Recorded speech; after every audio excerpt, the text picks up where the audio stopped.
today's topic will be about how to fabricate aligners in your practice. And before we start, and let me introduce a little bit more about what I am trying to provide to the market. And we are supply digital dentistry products and solutions, in-office milling, aligner, 3D printing. And also we do a workshop to show the products to you, and you can come and visit and try and build or 3D print. And also in order to some demands, and we start to provide aligner manufacturing services and also design services. And we do have scanners like in intraoral scanner, model scanners, and softwares like AutoCAD is the aligner software. And ExoCAD is the crown design software. But also we do have surgical guide software, which is called ExoPlan. But also we do have milling solutions and 3D printers.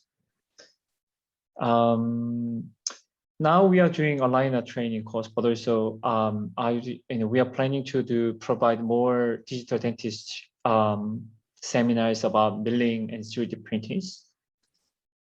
And you can contact me all the time. And if you visit our website, and you can see Dr. Michael Ho's course detail from the news and updates. And before, without any further delay, and let me introduce Dr. Michael Ho. And Dr. Michael Ho has been practicing dentistry for over 3 decades. After receiving his Bachelor of the Dental Science from the University of Sydney, Dr. Ho began practicing in NSW in 1991. Although Dr. Michael Ho is experienced in all aspects of dentistry, he has special interest in new dental technology, short-term orthodontics, and dental implant, lasers, and cosmetic dentistry. He believes strongly in continuing education and is also a clinical trainer for dental implant and CAD/CAM technology in Australia. And now I will stop sharing my screen. I will pass control to Dr. Michael Ho. Hi guys. Now, are you looking at me on my slides, Kevin? Still, we are watching you through the camera. Hi everybody, this is me. All right. Actually, when you guys all finish your dinner and whatnot, I would prefer to see your face too, if you don't mind. And please, this is a small enough group that I can be interrupted at any time. So this is not a formal format. I'm actually going to take a little bit out of my course, which I'm going to show you in a second. Okay. Are you seeing my slide now, Kevin? Yes, that's right. We can see yours. Okay, there you go. All right, so I'm just going to be taking a little bit out of my course today, and today we're going to do the 3D printing component. Okay.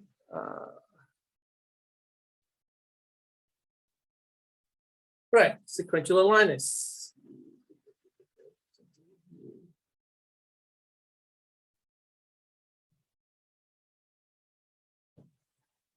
So just going through the steps of sequential aligners, this is the overview, right? Digital input is what's recommended, although not necessary, because some labs will still take your analog impression and scan it for you. I suggest if you're going to go down this path, please guys, just do it smoothly, go digital scanner. There are a few out there now, they're all pretty good, and for different reasons, you can actually pick and choose. I think Kevin and I have preferences. Hi Anna, thank you for sharing your face. But I myself am still using a very archaic CEREC glue cam. Why? Because I have CEREC, and I'm one of the early adopters of CEREC, so I already had CEREC a long time. The CEREC camera is good enough. So digital scan. Okay, let me just take you to the slide. First thing is inputting the data. If those of you that don't have a digital scanner yet, get one and train yourself on how to use it, because you can do more with this than analog. Trust me, you actually can. There are some situations that you just cannot take impressions of, but with a correct scanner and technique, you will be able to do so. With any camera and correct technique, you will be able to do so. Right, and thereafter, of course, you get your digital model. And the process is that there is a little bit of pre-processing you have to do, block undercuts, etc. And it's not an unimportant component what we do. And once that's done, we take it to the printer. Now, of course, I miss a slight step here in showing that the models generated, the multiple models generated by the software gives the sequential movement, and then we print it out. Okay, and from there, from the printed models, we make the aligners, and of course, issue. So today, what we're going to do is, because this is a many parts component, introduction component, today we are doing the printing part, which I think most people are most interested in, or more interested in, because it's novel. Let me take this straight to the printing part, number 8. All right, but maybe before I do that, as an overview, this is an overview of the course itself. Preoperative procedure for those who are starting up from scratch. It is very important for dental legal reason that I show you guys. Yeah, you're going to take your preoperative records, photos, scans, do the consent form, etc. The digital scan is of course important because you need to be able to have a good scan to start with. All right. Mesh mixer is the way that you pre-process the models. It's very, very important you pre-process the models. If the model's not pre-processed properly, every single aligner you produce will be a struggle to work with, for the patient that is. Autolign is the main body, the main core of the whole process. Autolign is a advanced software, orthodontic software that takes models and allows you to align the tooth, control it with enough control, and you can orchestrate movements, you can sequence movement. It's a fairly full-on program. I started out with something called Blue Sky Plan, BSP, which is a free to download program, but you pay for the generating the sequential aligners, and learned on that. And after that, this Autolign is basically a Ferrari of the software. So this is the mainstay. CheetahBox is what you're going to learn about in a little while, because CheetahBox takes this model and translate it to something that with a 3D printer will do. Now with that, the rest of the procedure, this is where it falls in line in the whole procedure of in-house sequential aligners. We're already done it here. Today we're doing 3D printing, because there are some people here that actually followed us all the way through. And today we are going to do 3D printing. Now 3D printing, there's one particularly nice software for those of you to follow up later on if you want to. I suggest you would if you're interested. Look at the whole video. It's to do with, where's the guy? An overview. I have his link here somewhere. You'll see it in a little while. And to take the model through a program called Slicer, it will explain that in 2 seconds, to a printer. Now, this is a short form. I won't go through all the choices of 3D printing you have, but the one that is appropriate, in fact, I'll say the only one that's appropriate for what we need to do in ortho, not in dentistry overall, but in orthodontics, is the SLA. The DPL SLA resin printer. Okay, I'll come to that explanation. It's jargon at the moment, but it will make a lot of sense when you go to the course. This is the only one that will produce it in a very practical manner. It'll print very fast. So without further ado, I'll just play the video. I've taken a really like a 13-minute video and taken the bits out of it so that it'll give you a good idea of what you're going to play with. Okay, this is the website. And this is the guy I'm going to have to give credit to. He's really good. Slicer. It literally takes a 3D model of the object and slices it up like a loaf of bread. Except that the slices are microscopic, and each slice is a cross section of what that layer looks like. The printer will create these slices one at a time to form your object. One thing to learn here is that the thickness of these slices is important, and we call this thickness layer height. A very standard layer height is 50 microns, but usually you can select what height you want to print at. Some printers can go down as low as 10 microns. 1 micron is 1,000th of a millimeter, so 50 microns is 0.05 millimeters. And of course, a smaller layer height will mean better surface quality, but also means that your object will take longer to print, because there will be more layers to print. FDM or filament-based printers use a spool of filament that gets injected into a hot end, which basically draws the layer out of the filament material. It sort of works like a robot with a hot tube. I tried this FDM printers to try to do our work, and it's not appropriate. It's too slow. It's maybe a good one for, say, surgical guides. And this is what most people think of when we talk about 3D printing. Resin-based 3D printers are also called SLA printers. They use a UV light source to cure liquid resin to form each layer. The more affordable SLA printers use a light array below an LCD panel. The panel displays the slice, and that acts as a mask so that the UV light only cures the liquid resin in a pattern that matches that slice.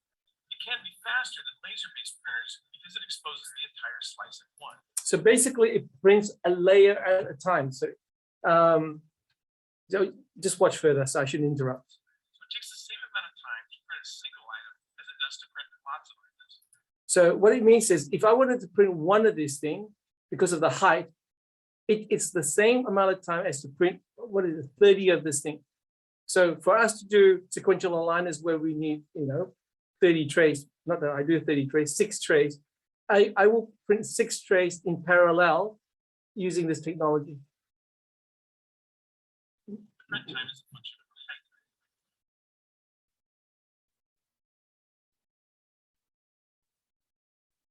height. Oh, yeah, sorry. Right, that's it. So overall, if there's any question, basically the technology is you take a 3-dimensional 3D object and you slice it, and each layer is transmitted across the LCD screen. It opens up the shape that you want to print, and the light comes through it, and the resin then sets to the shape of that light.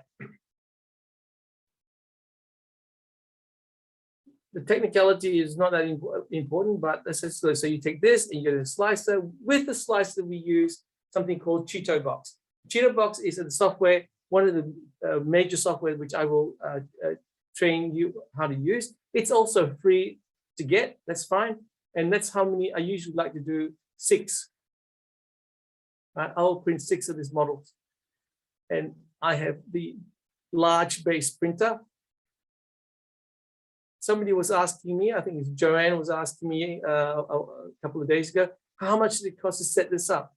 Can I tell you, for the first 8 months of me setting this up, I spent less money than one Invisalign lab case. I didn't spend more than 3 grand. That's inclusive of all consumable. The cheapest printer I bought was about $300. Now, of course, that's the kid stuff, right? It's a great one to cut your teeth on. It'll still produce the right result for you. And I only stepped up this one because I wanted to start to print bigger, like people's mouth were getting bigger, Cro-Magnon arches. And I wanted to be able to print 6 as opposed to 2 at a time. So I upsized to a much, much bigger, build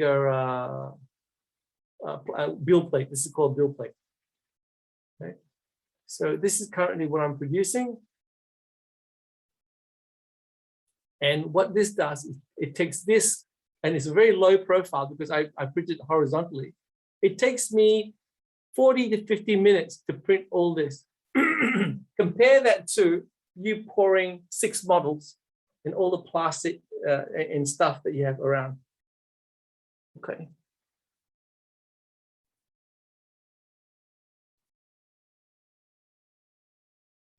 And of course, based on all this, the resin material that we use, there's a plethora of stuff out there. I don't have any particular allegiance to want to recommend, but I'm about to experiment or introduce to the practice a water-based resin, which means that it's much easier to clean. It's a little bit more expensive, but the cleaning material is expensive as well. I think overall it'll turn out to be better and safer for everybody. Resin, there's a little bit of a precaution to do with resin, in as much as you need to be, not get it on your skin too much, a bit of the fumes, but it's not that dangerous. It's a bit common sense. That YouTube link that I gave you before, I'll play it again so you can actually take it down if you like, or I'll ask Kevin to put the link there somewhere for you. Really, really good video. It is not based on dental, it is based on printing, but it's exactly everything that you need because it's based on a DLP printer. Other than that,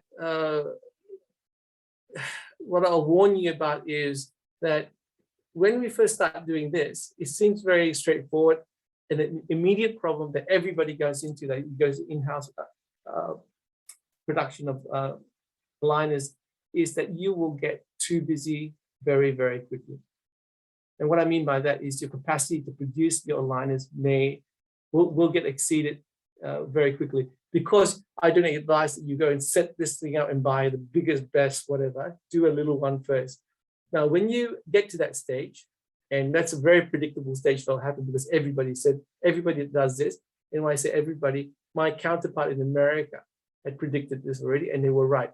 6 months into doing it in-house, we were starting to get into some issues in as much as capacity. But it's easily overcome once you start saying, okay, fine, now I'm going to put more money into it. I'll buy a $900, $1,000 printer that can print 6 at a time. I now have a staff that I train dedicated to doing this, and she can, this morning we did 8 trays before the 10 o'clock patients. She produced it very, very quickly, very efficiently. Right. And then the future, though, is that if it gets to the stage where you're getting that busy and you don't want to do it in-house because you only want to do like the few emergency ones, but you wanted to say produce 20, you send it to Kevin or a lab and they'll produce it for you. What's the advantage of doing it this way? Is because when you do the movement, the control, and the design of the tray aligners yourself, you will get a better result, right? Absolutely a better result than doing it through a third party. It's kind of like driving by remote control or driving directly on the car.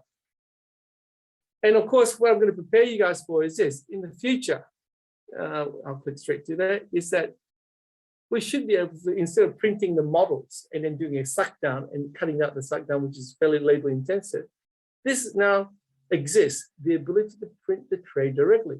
I had always, when I saw Invisalign being produced, thought that Invisalign printed it directly. No way. And they started in 1995. The technology or the resin material to do this didn't exist. It only just came to market. Now, is it good enough yet? Don't know. It's been approved in the UK. It's also been approved in the US, but it doesn't mean anything just because it is approved. But no doubt there will be more and more, right? And when it becomes the reality that you can print the tray directly, this is a bit of a no-brainer. It is really, so those little posts here are support lines. I'll explain that to you later on. But the tray is there, the support lines there to produce aligners like this, much, much less labor intensive. Very, very much faster to do. And then your capacity to produce these things will be much quicker. All right, so that's digital printing in a nutshell. I didn't think there was very much to show you on slide. This is the thing, when I do a face-to-face presentation, this is the most exciting part. Everybody really like to see this part.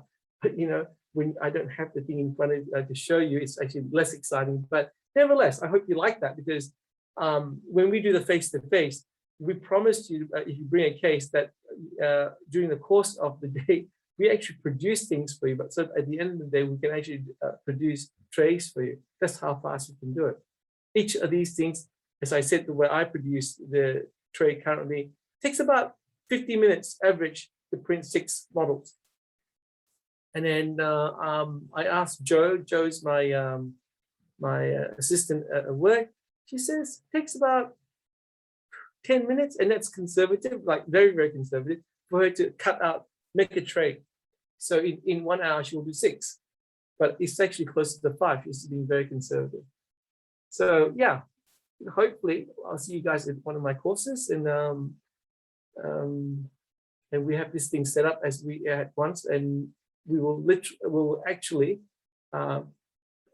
get your case and produce it for you. Now, it is my hope that the mentoring course that we're trying to run, the full course, is in fact a mentoring course, and that we actually take you through design and manufacture. And Kevin's actually even offered that you guys can actually go to his workshop and watch how it's done, and train your staff doing that. But it is not hard. It is any of you that has those pressure push down machine already have the capability of doing this, and it has to be a push down machine, not a suck down machine, I feel, but it has to be adaptive tightly enough. And just let me quickly show you a few, if I may, few things from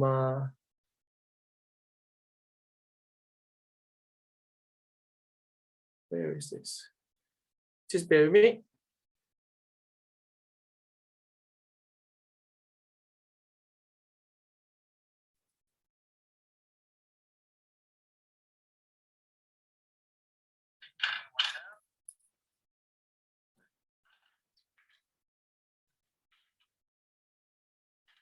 This is actually this morning.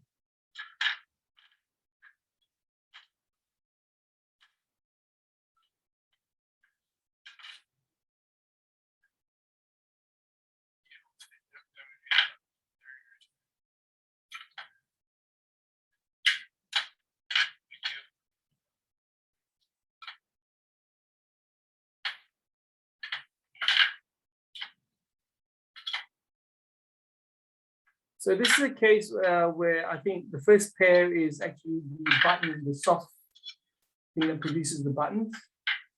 And the first 2 sets of trays are printed. This is the start of the case. Right. Now what you avoid doing is, oh, sorry, yeah. How did you go to that? Sorry, that was my daughter, Ducks of the Arts thing. That wasn't supposed to be the next one. This is supposed to be the next one. Right?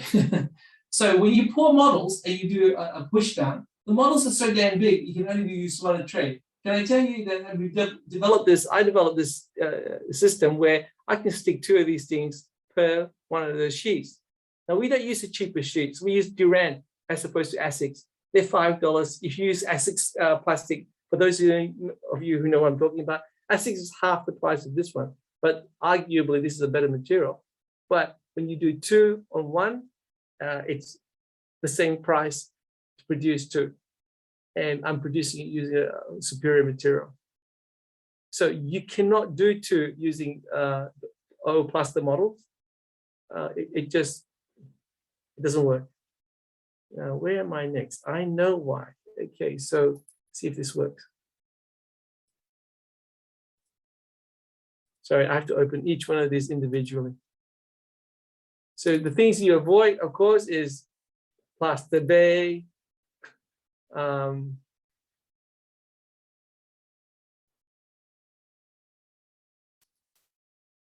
What's happening here? Sorry, this is from my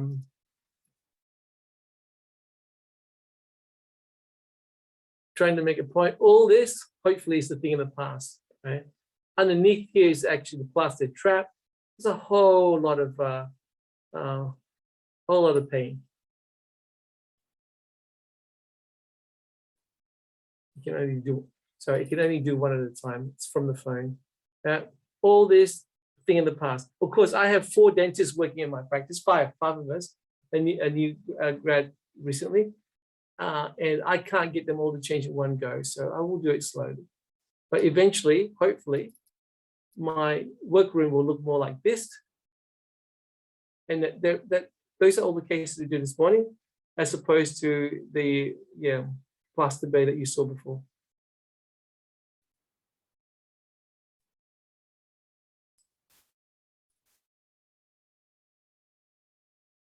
Yeah, this will be a thing of the past, mixing the plaster. So with all there is a learning curve. Please, guys, let me think. Let me make you think that this is going to be a simple step. It is going to be a steep learning curve. Is it worth it? Absolutely. And is it necessary? I think so. Otherwise, you're going to be a bloody dinosaur. Yeah, get to the digital world. You spend the time with it. I much more enjoy doing orthodontics now. I really enjoy orthodontics. When I did it, was it 1995? Of course, as a young graduate, fantastic. I love to do this. And as soon as I got into doing it, and every afternoon after school, the kids came through, it was a nightmare, because brackets pop. All right. Who was it before? Was saying to me, is it Jason before? That when you do fixed ortho, yes, it's great because you can do everything because sequential aligners can't. But that was in 1995. In 2021, sequential aligners can do most things. And when you can't do it with sequential aligners, there are things like Carrier Motion 2 applies, Carrier Motion 3 applies, which fixes a lot of things so that sequential aligners become very, very practical. Again, sorry, I speak out of context, but this is a teaser for things to come. Come to the course and you learn how to do probably 95% of your ortho with this. Not that I encourage you to go from 0 to 100 in one go, but sequential aligners are fantastic, especially for those little cases, the one that takes 6-8 trays. When you do those small cases using, for instance, Invisalign, the cost is prohibitive because their lab fee for up to 7 trays is quite expensive. I think the lab fee is already $700-800 for up to 7 trays. So if you have a case that was only about 2 or 3 aligners worth, and you want to use Invisalign, you won't get any acceptance. By the time you charge $1,200 to do that, nobody wants to do it. 3 or 4 trays, if you do it yourself, and would you like to do it for $650? Sure. So you will turn many of those little cases into work, and it is pretty much worth it when you're doing like that. When I put it to you, $650 may not be much, but you do 10 $650 cases, which finishes in 2 or 3 months. That's equivalent to one full case. It will take 12 months to finish. So a lot of those little cases are made practical and possible because you do it in-house. Right. Enough chatting from me. Any questions, guys? Michael. Yeah. Hi, Michael. Hi. So I can use any scanner, any brand to do this? Yeah. It's not a let me just put my face back in there. Oh yeah, watch that. It's pretty good in my face. Yeah, as long as you've got STL files. Remember, we're not like Invisalign that align themselves to different scanners. So right now it's actually Trios. If you don't buy Trios, not Trios, iTero. Yes. iTero. Yeah. If you don't have iTero, you can't use it. No. This is purely you do it yourself. You scan. As long as it's a beautiful scan, you work with the scan, you produce the. I wish I had time now to show you. I might do that anyway because. Can I, Kevin? Do I have time? I'm gonna Yes. I'm gonna flick up an Autolign case just to Yeah, you can share a couple of also Autolign cases too with the other dentist. Meanwhile, the answer for the any other scanners can be do that. Answer is yes. And some of the scanner companies, they block their system not to share with the other outside of the other system, like Apple, Android, and but you can ask them to export. It's like they have to open and feature for you to export the cases. Yes, so basically, technically, you can export the cases as long as exported case with the STL file format. It can be bring into the any other softwares available from the market. Majority of the softwares. you guys watching the screen? Yes, we can see. We can see your screen. I'm starting smack in the middle somewhere now, right? A lot of the work has already been done. I just want to give you an idea of what this thing can do. This is the case I'm doing, and let's create a base. Okay. Nothing to explain to you yet. Just kind of like enjoy the visual show.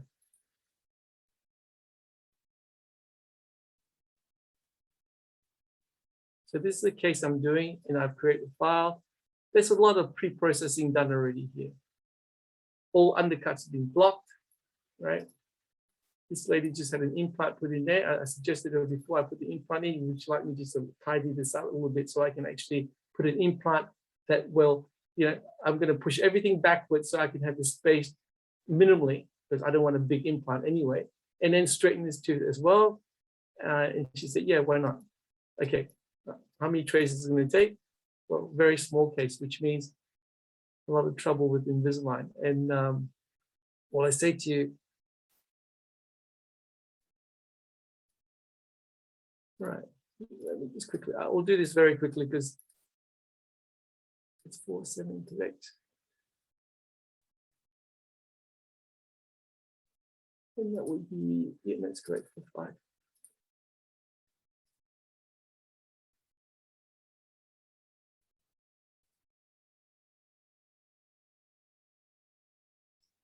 Now, Dr. Michael Ho is segmented teeth. So basically, the once right after the intraoral scan or model scan, the one piece of eggshell type meshes, will construct the patient oral condition.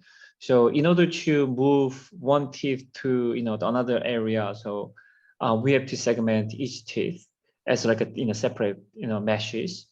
And after that, you will see separated meshes that is ready to move to the ideal location. So it's all good up to now. This is the slightly tedious part, which is okay. Hey, good one.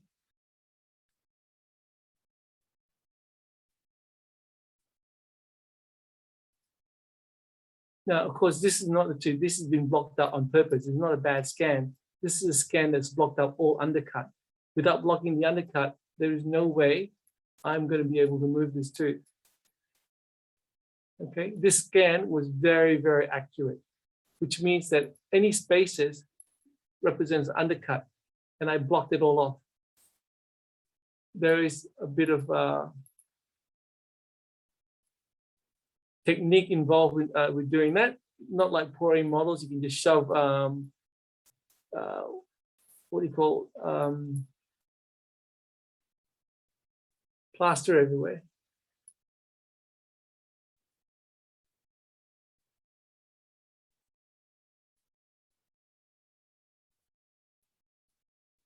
I think that'll do. Yep, for this purpose, it will do. Now,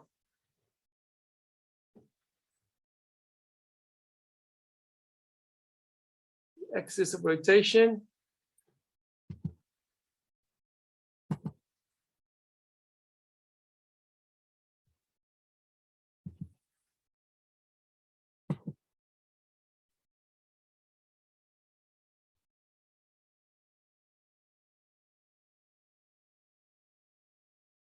to get the idea?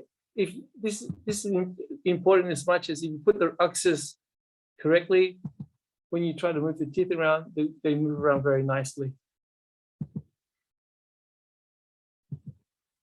I say this tooth is very worn. See, it's things like that that gets me puzzled as to, you know, like you can get technicians, if they're not dentists, how they align this tooth, because I know this person's worn their tooth, so I can actually align it that way instead of up along the, you know, worn edge.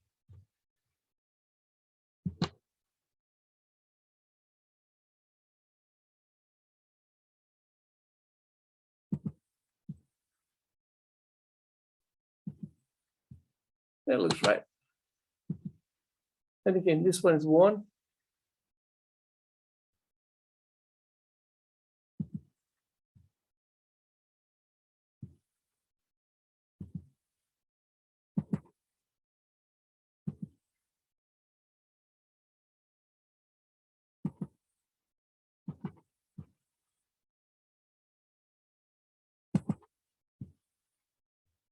This is the whole thing pivots around this, but it's a, I don't think I'm making it look easy, but it is very easy, right? It is very easy. This is the rewarding part. This is where us as dentists, right? Instead of like what Smile Club accuses of, these Smile Club's marketing employers, come do it with us. We can save you lots of money. You can cut out the middleman, as if the dentist is the middleman. Well, I say to you, you cut out the middleman and you're going to risk a lot of problems. As dentists, we can do this job better.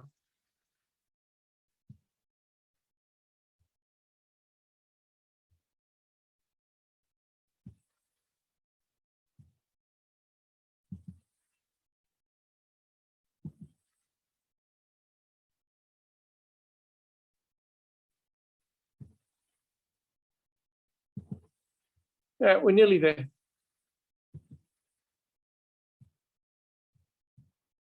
Okay, let's say we're there. Now, this is the fun part. I'm almost going to discuss with Kevin in the future, maybe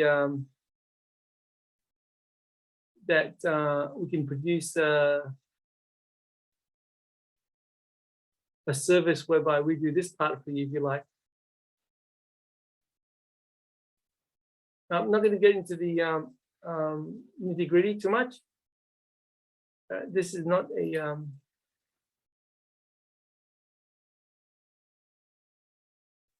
this is not a full ortho case. It's just a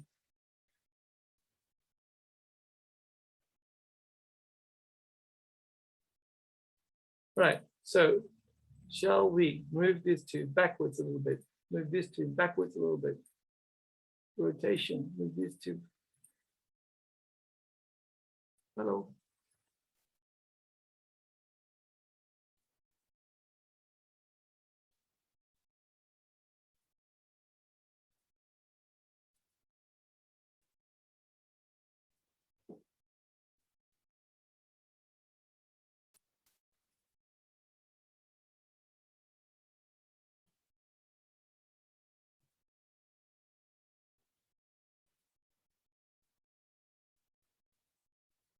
And let's say we've done it. And that's all I need to do. Okay. I don't need to do any more than that, because why? This is what the patient wants. I just want to be straight. I just want to claim more space back here before the implant claims the rest of the space. Arguably, we should have done the bloody ortho first, but I didn't think of it, and she didn't think of it. But there's plenty of room. I've checked. Okay. So when you go to modeler, there are, according to my my parameters, 11 trays to get this case done from here to here. Okay. The other way to look at it is here.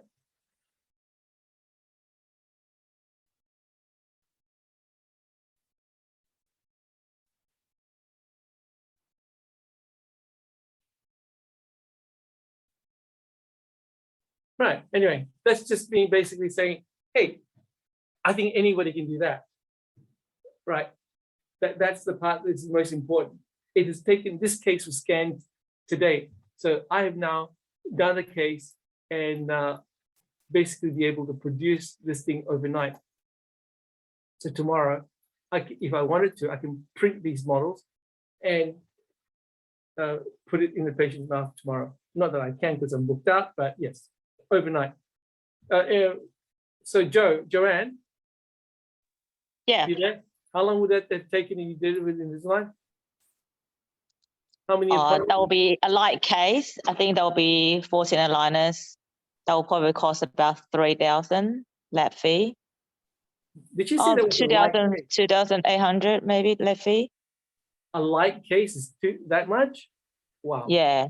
So I haven't done it for a while. Single arch will be cheaper. Yeah. Yeah. So Yeah, yes, correct. it's at least almost 2,000 or 1,800 for a single arch. Right. So how much would this cost? Well, 11 trays. Each model print, the way we're doing it with the models first, each model print is like, I think we worked it out to be like 60 cents. I can't remember what it was. I worked it out. It's in my course there somewhere, right? And the software actually works it out for you, especially when you print. It weighs the model. How much was it, Kevin? Each. The resin, sorry, resin cost to print a model could be about, like 50 cents. Yeah, 50, 60 cents. I think conservatively, I say to you 80 cents. I don't know why I say that. It just comes to mind, 60 or 80 cents per model, something like that. Is that right? But then you have the blanks to make the Correct. aligners, and then the labor. Who's going to make this? Correct. So I have time to make it myself. correct. I mean, I would suggest to you before you delegate, if you don't want to make this at all, and here's the thing, even though I show the printer part as something that I love to do, I love to be able to print and then within, if I need to, within an hour, I've got a trace already. You don't have to. That's why when I set this up with Kevin, I said, Kevin, get the capability of doing it, because I can see that a lot of people like you, Joe, are too busy to want to do it. Will actually say, hey, listen, I've got 6 trays here, make it for me. Now, I heard something from a patient actually 3-4 days ago, that a friend of them doing Invisalign, saying that Invisalign now says you scan every 6 aligner. Is that correct? Joe? Sorry, Invisalign scan every 6 aligners. Yeah, is that correct? No, you scan it once and they give you the aligners, and you can only repeat when it again. And if it doesn't track, then they will do it again, right? Yeah, they do it again. So light case can do it twice. Yeah, that's what I mean. I don't think she was right. I don't think she was right. She says it's Invisalign. It's not Invisalign, and she's actually quoting the Melbourne company. I can't remember what they call. They say every 6 tray you scan, and then it's more accurate. I have no doubt it's more accurate, but it's a bloody lot of pain in the ass for us to have to scan again and again. But it is definitely more accurate. Whereas you see this case here, where because this tooth was hidden behind that one, that surface of the 4-1 it's warped. Okay. Now, Invisalign, I'm sure that's some sort of, which I do myself too. You have to go and manually fill that in a little bit. But if you scan every 6 trays, that becomes less of a problem. But it is clinically a lot of time to do that.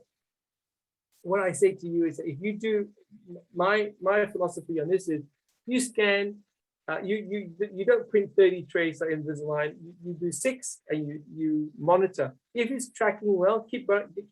If it doesn't track well, there's still things you can do. Now, worst comes to worst thing, you say, okay, next time I'm going to scan again, and you go from there. So that it's not a one-size-fits-all solution, which is kind of what a lot of the third-party labs want to do. They have to try to give you a recipe book solution, because that way they can scale everything up and and do things in bulk. What I say to you is that take the control back. As clinicians, take the control back. What I just showed you wasn't hard to do, and I wasn't even trying to do it very hard. And do you think that wasn't possible to do? Yes, I can. If I really want to do that quickly, that is what I'm going to propose to be put through. Why? Because after 3 or 4, if I wanted to, I can scan again. Alternatively, you can just take the time, make everything go, and then hope that it will follow it through. And you may still need to scan again. So to me, scanning more often is better, but I want to scan more often, as little as I can, right? Not have the procedural one like the Melbourne one. I can't remember, it was David Penn's company, or David Penn's, David Penn of Southern Cross. Be correct. Clear line. Clear line, click correct. One of them. They're all the same name now. Smile Styler. Smile Styler is another one that's trying to float at the moment. They all use a similar. They say we're the best. We're unique. Actually, when you read between everything's exactly the same. Exactly the same. Slight differences. The point of difference here is I'm saying to you guys, use the lab to produce your own design. Okay, and I have a few concepts with buttons as well. I'm getting better results with buttons I'm producing, and I'll share that with you guys. And it's not reinventing the wheel. It's nothing new about it. It's just the way we use it. Again, Invisalign, when you look at it, so why do they do it this way? Some of them is because they want to make it comfortable for the patient. I want the teeth to move. So, I do a lot of buttons on the lingual side or the palatal side where I can. And where I can means as a clinician, you can choose. Whereas mostly I see the main houses, the main people that do like Invisalign and all that, they're mainly on the buccal. So buttons, if this program here is the main body of the program, the button design, where it's the skeleton, it's the thing that actually you hang off your movements from the button. So I spend a bit of time showing people how to use the buttons properly, right? And it's not different from Invisalign. It's just that Invisalign is a set idea, whereas I say to you, here's the ideas. You guys can make this up as you go, try things, and it works. It's not that hard.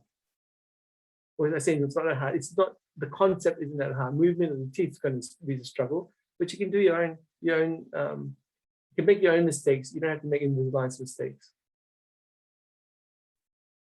Okay.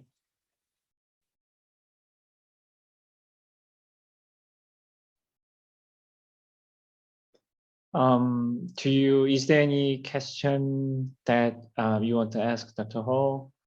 And the printing, washing. Oh yes, of course. After the printing, and there is a washing process and curing process. But that's one of the just like a there are quite standard form of the washing and curing, so that could be easy. And packing, forming, and cutting.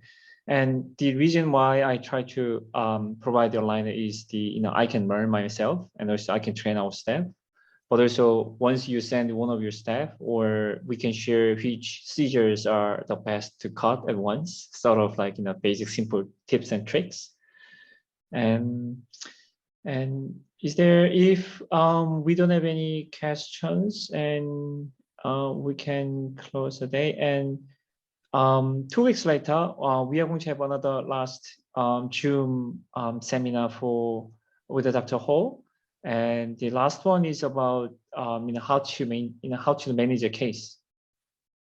Oh, so yeah. So how the management of the case is also in line with let me just show you that as well. In line with the fact that I envisage that if you throw yourself into this, that eventually the problem will be that you will be so busy that it becomes like a project management. And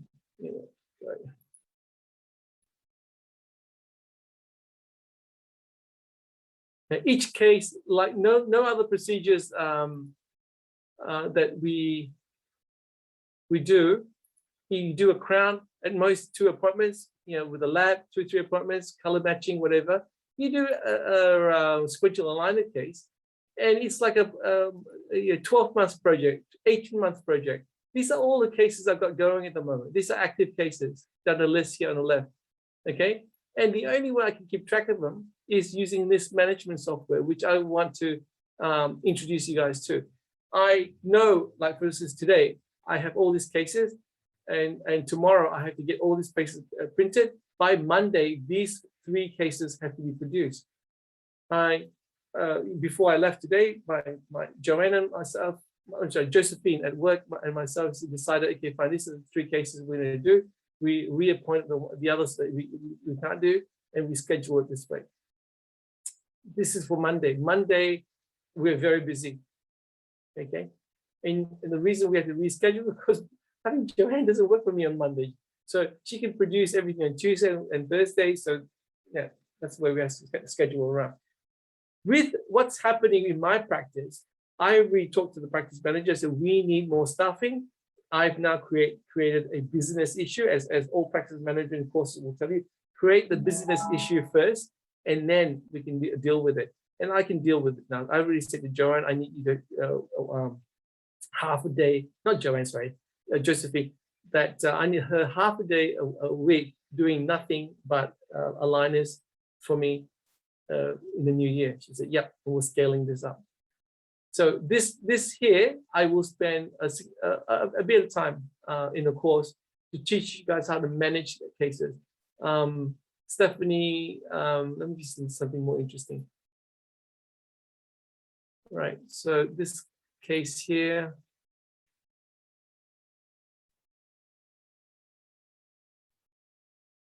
Right, all these are the work that we've done. They've been issued, completed. Sorry. These are the models. He's coming in soon, and these are the models we've printed.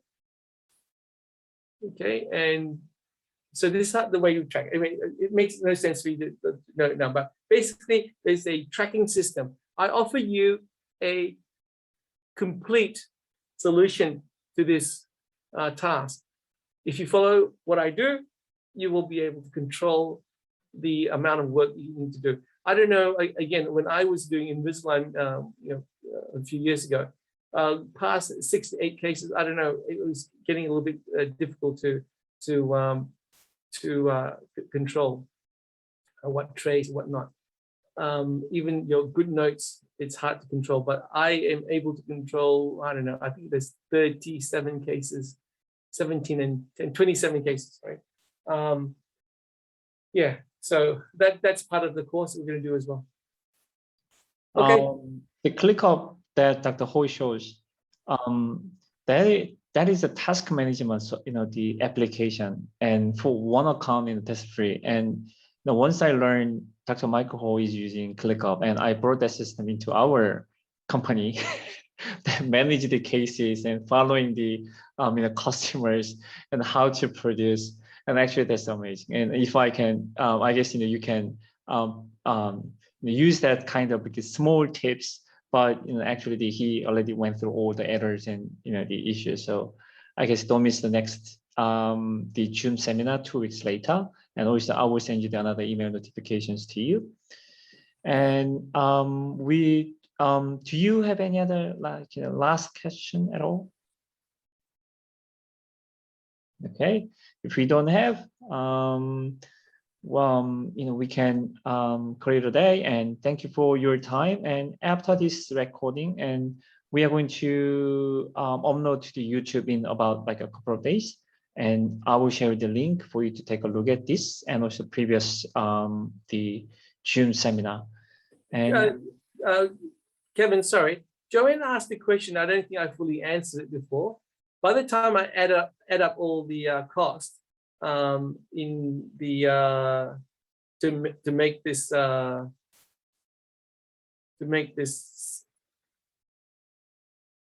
just give me 1 second. I actually have a slide, Joanne. I think if you do it yourself, you're looking at about $14 per tray. You're looking at about $14 per tray, and that's quite being conservative. When I say $14 a tray, the intangibles are, of course, you need to have all these machineries, the suck down machine, the pull down machine, blah, blah, blah, whatever. But $14, $15, $16 a tray, something like that, depending on how long your staff take to actually make it. I calculated at about 15 minutes a tray. As I told you, it takes about 5 minutes to cut one of these steams out. But 15 minutes a tray means only 4 in an hour, and it still is. It's chalk and cheese. It's chalk and cheese compared to the lab fees, right? I guess to about $20 per tray could be quite reasonable. Yeah, give and I take. think so. Yes. I think so. And That's it for me. But any more Okay. questions, guys? Seems are great. And once again, thank you, Dr. Michael Hall, to to lead this session and share your knowledge with the other dentists, and also all other dentists. Thank you for joining and spare your time to join the Zoom seminar. I hope we can keep in touch. Oh, here's a prize. Yes, we can keep in touch. And if we don't have any questions, and this is the end of the this is the end of this the today's seminar. Thank you very much. Thank you for your time.